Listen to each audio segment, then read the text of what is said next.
नतीजों के बाद आखिर क्यों पिटा बजाज फिनांस? बजाज फिनांस को लेकर ब्रोकरेजेस की क्या राय बन रही है? वरुण दुबे से पूरी जानकारी जानते हैं। वरुण, जरा बताएं आखिर क्या है पूरी खबर?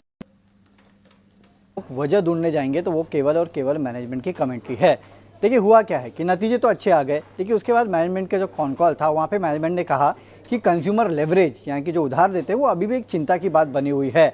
आगे चल के जो ओवरऑल डिपॉजिट है जो कि कंपनी के कुल बिजनेस में 19% कंट्रीब्यूट करता है, वो करीब 15 से 16% कंट्रीब्यूट करेगा। हालांकि इसके बाद भी नेट इंटरेस्ट मार्जिन में 10 बेसिस पॉइंट के आसपास की बढ़ोतरी होगी। लेकिन दूसरी दिक्कत की बात जो इन्होंने की है वो ये है कि एमएसएमई सेगमेंट जो कि अच्छा खासा कंट्रीब्यूट करता है कंपनी के ओवरऑल कारोबार में, वहाँ पे दिक्कत की बात है और वहाँ पे प्रेशर जो है वो अच्छा खासा माउंट होते हुए अब नजर आ रहा है। इनफैक्ट जो ये एमएसएमई के अंदर 17 इंडस्ट्रीज़ को केटर करते हैं, उसमें से 13 इंडस्ट्रीज़ यहाँ पे स्लोनेस का सीधा सीधा संकेत दे रही है और 3 इंडस्ट्री तो ऐसी है जो कि कॉन्ट्रैक्ट हो रही है। केवल एक इंडस्ट्री ऐसी है जो कि ठीक ठाक चल रही है। तो ये सबसे बड़ी दिक्कत की बात थी और इनका कहना है कि FY26 में आगे चल के भी जो एमएसएमई सेगमेंट है उसमें शायद सबसे धीमी ग्रोथ आपको देखने मिलेगी।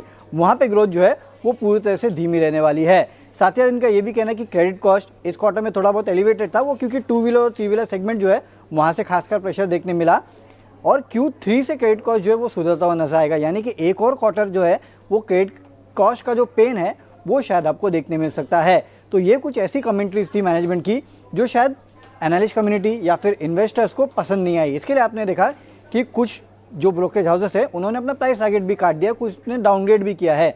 जैसे कि JP मॉर्गन की बात मैं करूँ तो उन्होंने यहाँ पे डाउनग्रेड कर दिया, न्यूट्रल का कॉल दे रहे हैं। हालांकि कुछ ने प्राइस टारगेट बढ़ाया भी है, लेकिन हाँ JP मॉर्गन जैसी जो ब्रोकरेज हाउसेस है उन्होंने उसको डाउनग्रेड कर दिया है। तो कहीं ना कहीं मैनेजमेंट की कमेंट्री वीक थी, खासकर एमएसएमई को लेके, कंज्यूमर लेवरेज को लेके, क्रेडिट कॉस्ट को लेके। और इसके लिए आप देख रहे हैं कि उस तरह का रिएक्शन जो है अच्छे नतीजों के बाद भी बजाज फाइनेंस में देखने मिल रहा है, जहाँ पे स्टॉक में आज गिरावट देखने मिल रही है।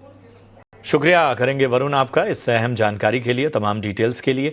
और चलिए इस पर एक राय भी ले लेते हैं और हमारे साथ शरण बने हुए हैं। शरण, साफ तौर पर नज़र आ रहा है कि नतीजे तो कहीं ना कहीं ठीक ठाक थे, लेकिन उसके बाद जो कमेंट्री आई मैनेजमेंट की उसने एक इम्पैक्ट डाला और आज तो कहीं ना कहीं निफ्टी का टॉप लूज़र है। अब देख रहे हैं 4.25% गिरा हुआ है ये स्टॉक का। बताइए क्या रणनीति रखी जाए? तो प्रशांत जी, अभी स्टॉक में तो गिरावट आ चुकी है, बट नीचे के सरों पे अच्छा होल्ड किया है। बाइंग इंटरेस्ट दिख रहा है डेफिनेटली नीचे के सरों से, और एक अच्छा अपना 100-डे मूविंग एवरेज के सपोर्ट को लेते हुए ऊपर भी आ रहा है। तो कंपनी फंडामेंटली तो देखो बहुत ही अच्छी है।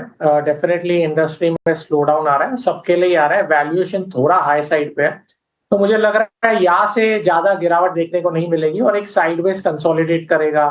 मेरे हिसाब से 900 से 950 के बीच में स्टॉक जिस हिसाब से कर रहा था पिछले 6 महीने से, तो ज्यादा कुछ नहीं है। 900 to 950 के बीच में कंसोलिडेट करेगा, ज्यादा डरने की बात नहीं है। जो इन्वेस्टर जिसने इन्वेस्ट किया है डेफिनेटली बने रहे, one of the best companies out there. मगर डेफिनेटली वैल्यूएशन थोड़ी हाई है, इसके लिए थोड़ा समय लगेगा। 2 से 3 क्वार्टर का कंसोलिडेशन देखने मिलेगा। चलिए, बजाज फाइनेंस पर ये सलाह। लेकिन बबीता, हमारे